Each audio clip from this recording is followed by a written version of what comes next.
Good morning. Korn Ferry is pleased to present the key findings of this important research commissioned by IHRP. COVID-19 has provided the strongest proof that in a world of fat tails, unpredictable events that take place far more frequently than thought statistically probable, our prior obsession with efficiency and short-term profit has created organizations with existential vulnerabilities. An alternate paradigm has finally gained prominence. That is, to survive the infinite game of business, companies must shift their focus to pursuing agility and sustainable performance to outlast rivals.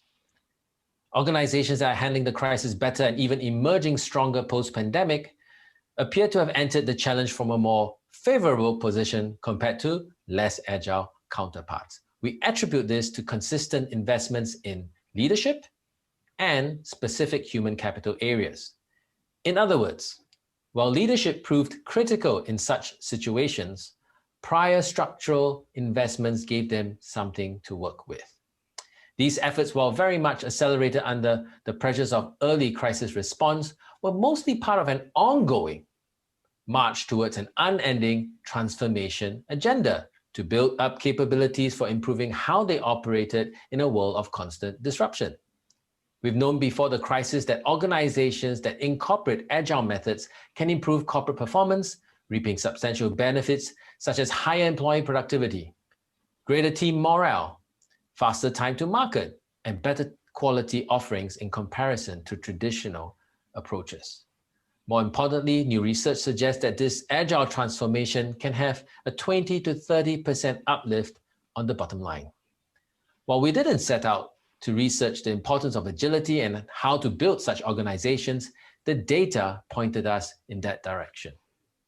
Over to you, Zan. Yeah, in early April this year, thanks Eugene, we wanted to find out one thing.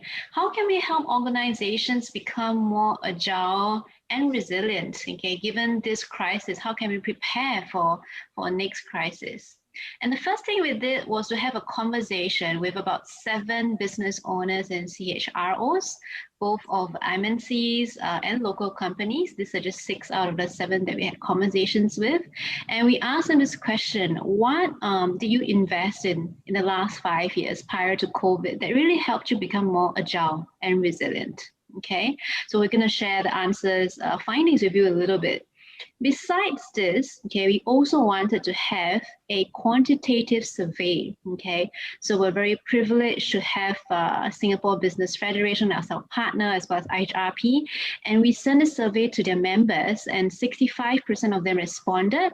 I'm very happy to say that we have quite a wide spread in terms of breakdown by industries, okay, by employee size, as well as by revenue size. The next question we ask ourselves is, okay, how do we define agility? It's quite a buzzword lately.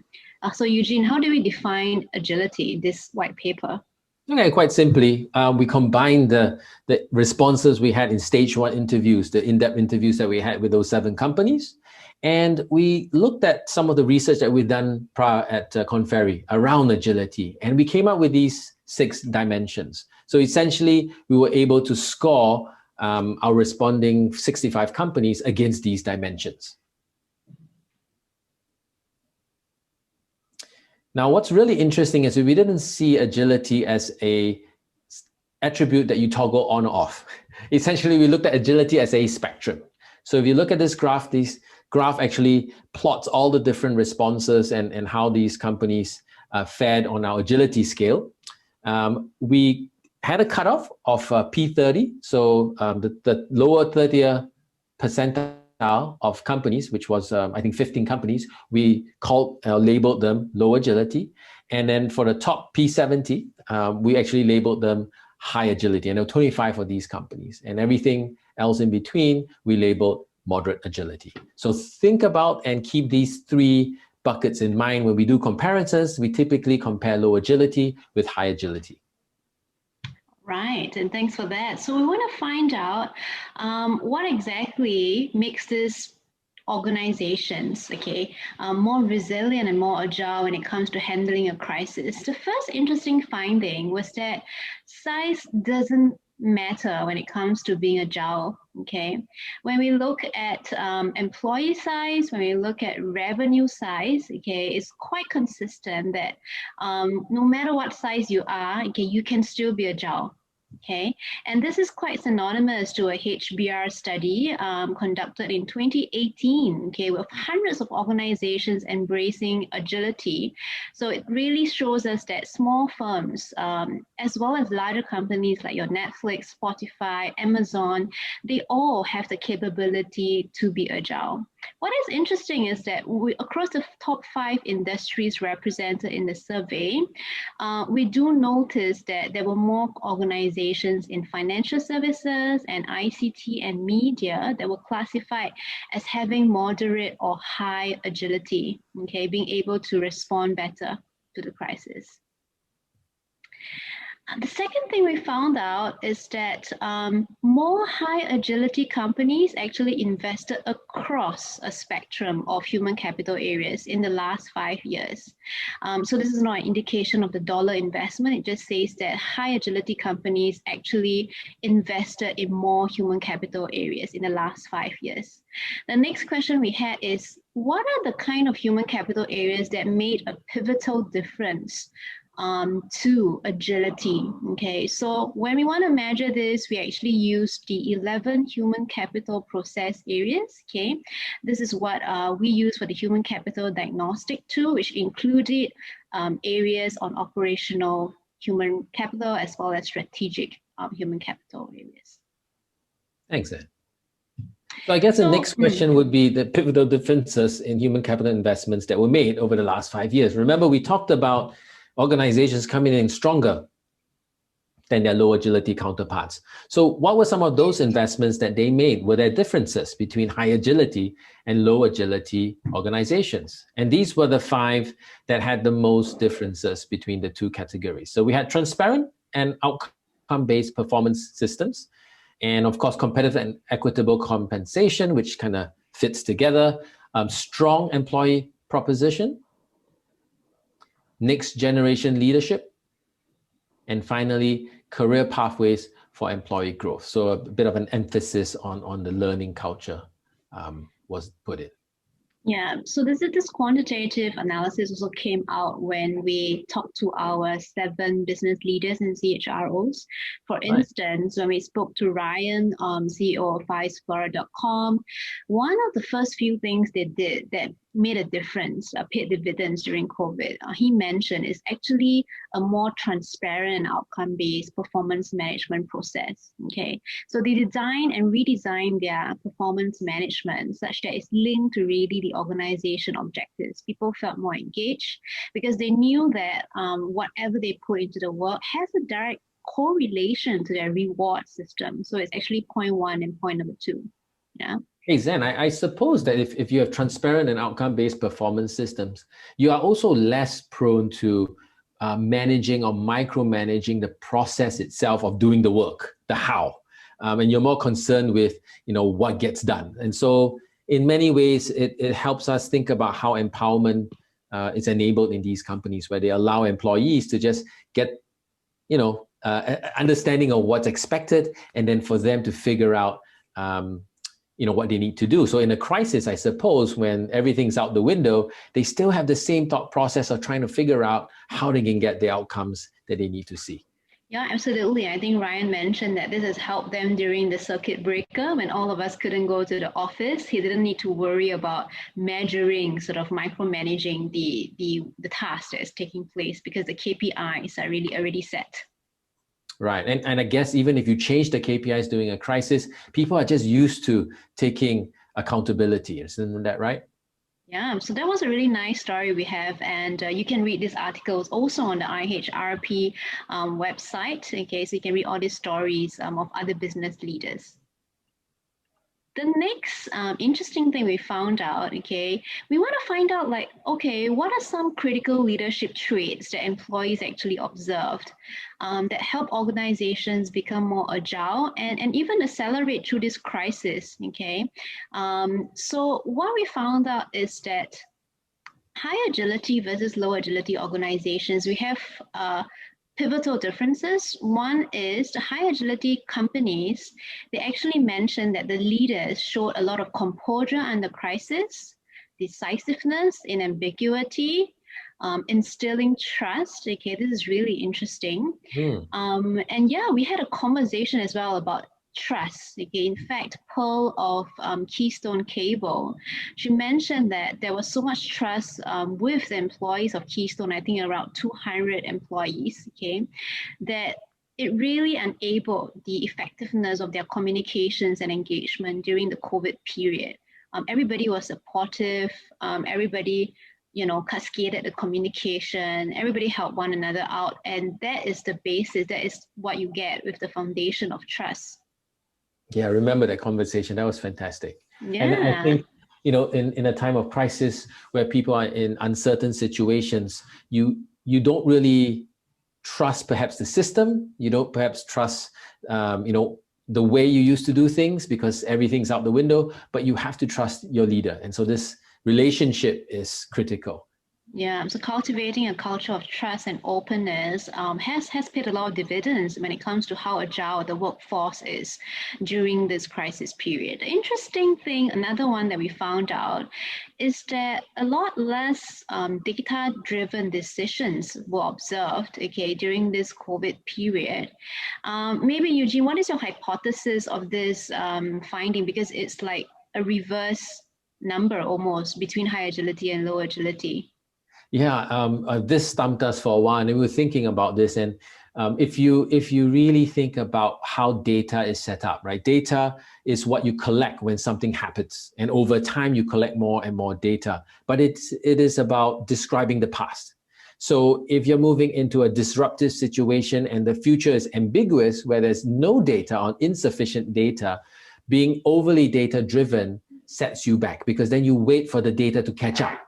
So in many ways, in a crisis situation, what we are seeing here is that these leaders are able to make decisive decisions in ambiguity, and they go with either their experience or maybe their intuition or even their experience in terms of have they seen this before or have they seen patterns before? Yeah, I think, in times like this, the new normal, it's really hard to focus or rely on predictive models because this is a very unprecedented event that we're having today. And many routine decisions that used to sort of have to go up to the chain of command, they are being decided at a much lower level in the hierarchy. There's a lot of empowerment that is taking place. And this leads me to also share the story about Scantic. And Jamie, the CEO of Scantic, she noticed that during COVID period, her online sales just went off the charts. It was 700% increase in online sales. And she couldn't, of course, make all the decisions herself. And she was very happy that, 5 years ago, she actually took on the diagnostic tool and she did a revamp on how exco meetings, management meetings have to be conducted. Actually, she gives a lot of empowerment for her middle managers to make decisions on the ground, to be very close to the customer, respond accordingly, be flexible. That has helped her a lot during this period. The next pivotal difference that we found out between high agility organizations and low agility organizations is this number. 92% of highly agile companies found that the middle management and junior leaders surprisingly performed so much better than expected, responded effectively to changes in the business environment. Okay, and this is really interesting because the differences are quite huge, yeah, Eugene? Absolutely. I mean, this was something that spoke really loudly to me. It really, perhaps if you think about it, many companies do think that leadership is almost like a capability that you kind of grow into when you reach a particular level in the organization.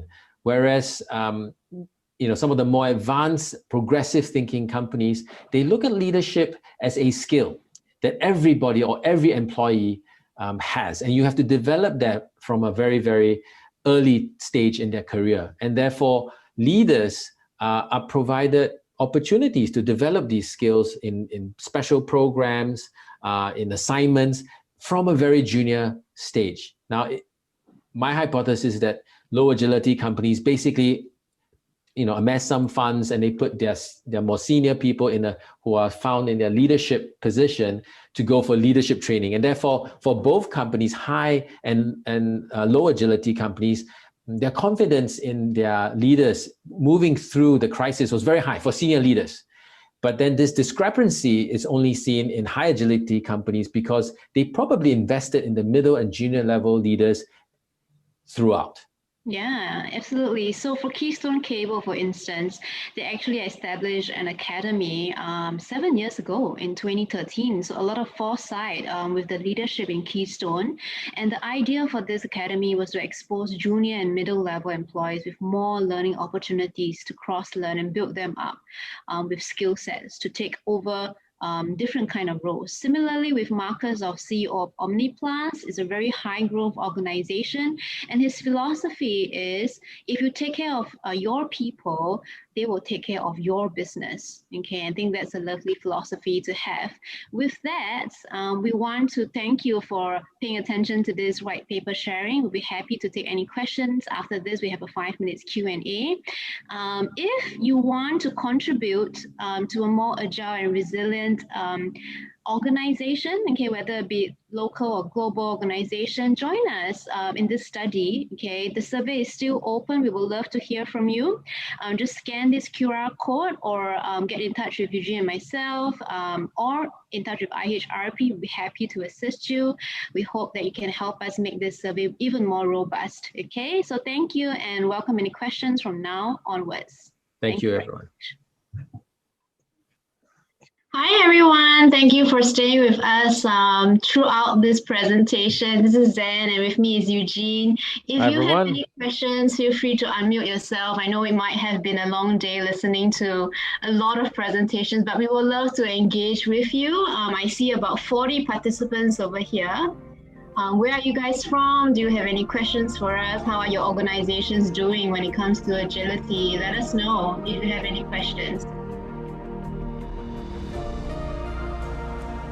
If you would like to find out how your organization can be more agile, more resilient, feel free to connect with Eugene and I. We're just going to leave our email addresses over at the chat box. We love to have a discussion with you. And if you want to contribute to our resilience study, we will share a white paper with you as well. It's not over yet. Oh, thanks, Mehin. Thanks, Mehin. That was very nice of you to say that. Yeah. Really nice for that. If you want a copy of the slide decks, let us know. Yeah, just email us. We will happy to connect. Eugene, what was one key takeaway after completing the white paper? It was like a 6 month journey for both of us. What was one insight personally for you? Well, I really love the fact that our most agile companies were surprised at how leaders, especially in middle and junior management positions, really stepped up. It was fantastic to see how people just came together, and it was outside of the traditional box of this is my position, this is my job, this is what I have to do. In a crisis, everybody pitches in. So my big lesson is, invest in everybody and invest early. How about for yourself? Tell me a little bit about what you learned during this study. Yeah, I really like what the CEO of OmniPlus said. He said, if you invest in your people will invest in the organization. So your business will grow if you invest in your people. So I really like that. And he is a high growth company identified by ESG. Yeah, one of the scale up organizations. He's going places, I think 18 countries around the world. And having come from an SME myself, last time, I feel very, very honored to have been part of this white paper. And then I hope it's useful for all of you. If you want to find out about individual company stories, feel free to visit IHRP's website, connect with us. Yeah, thank you, Sharon. Thanks for that. We have a few people thanking us for the sharing. Raji, thank you. Kathleen, Karen, thank you guys so much for joining us. Yeah. Okay, feel free to unmute. Don't be shy. We are really friendly. At least for me, I don't know about Eugene. Hey, I'm okay too. Love to have a chat. I'll leave my email here. Let me see. Oh, you have already done that for me. Oh, you're so nice. Yeah. Wow. Thanks, so Lynette. Whether you're a fellow consultant or you actually are with an organization, global, local, we love to connect with you. yeah, we feel like we could use more survey participants, don't we, Eugene? I think 65 is good. 65 is great, but Question yeah. from Camilla. Oh, Excellent, okay. thanks, Camilla. Camilla, you say, did we find any significant difference in key findings, smaller or larger organizations? What do you think, Eugene? Well, actually, it was quite interesting. None of the factors for size actually mattered. It was an even distribution. So we had size by revenue and also size by employee. And actually, it didn't really matter. So what we saw from our response is size does not matter. It might be more complex, obviously, but at the same time, it didn't stop them from becoming more or less agile based on size. So you're good either way. Yeah, I would say we looked at other research also from HBR, and what they found out is for larger organizations like your Amazon, Netflix, and all that, they had a longer period whereby they had to instill the agile mindset across cascade, across levels, because there are a lot of people in the hierarchy.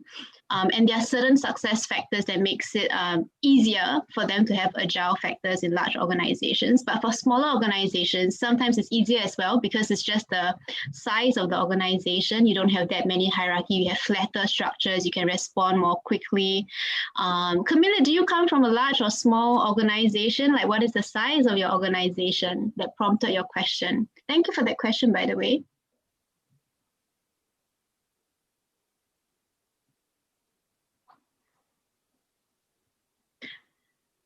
Any other questions that you have for us?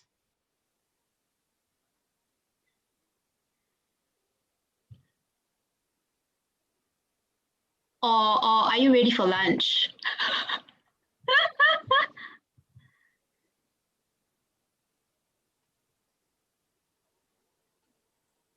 Eugene, I'm also impressed with how Scantic had a 700% increase in their sales during the COVID period. 700%, that's what Jamie shared with us. What do you think led to that? They're almost accelerating through the crisis. I don't see them being that much affected from what Jamie mentioned. Well, I remember her saying that, they actually invested ahead, right? So you can't, agility is proactive, right? You can't wait till something happens and then you adapt. That's more adaptive, right? So what they did was they planned ahead. Then they set up their online business some years ago. Very small take up compared to obviously their retail stores. But when the retail store shut, suddenly all the attention went to their online business, and they were really quick to pivot. They got a lot of their people from their retail stores to man customer service lines. And they ramped up basically new processes, new ways of marketing and reaching out to their customers. So I think a big part of it was how they were able to just take advantage of the opportunities, right? And not get fixed on how processes used to be. Yeah, I think also if you research on Jamie, she's famous online. She's on a lot of articles because she's a third generation CEO. And when she told her parents that she wanted to have online sales of furniture, they pushed back very badly. So I would say it's also sheer courage and instilling that trust across the organization over the last 15 years where she took over. So she is a very resilient, very tenacious lady. Very innovative. Yeah.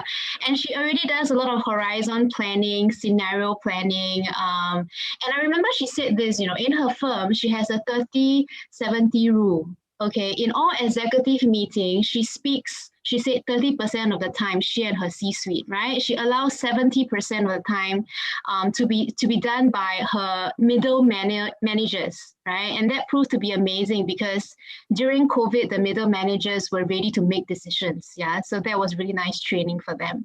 We don't want to hold you back for lunch, so feel free to connect with us otherwise. But thank you so much for being here with us today on this Thursday. Have a very good Friday and a weekend. And Eugene and I thank you so much for joining us today. Thanks so much, everyone. Bye. Write to us if you want, the white paper. Take care now. Bye-bye. Bye. Enjoy the rest of the sessions.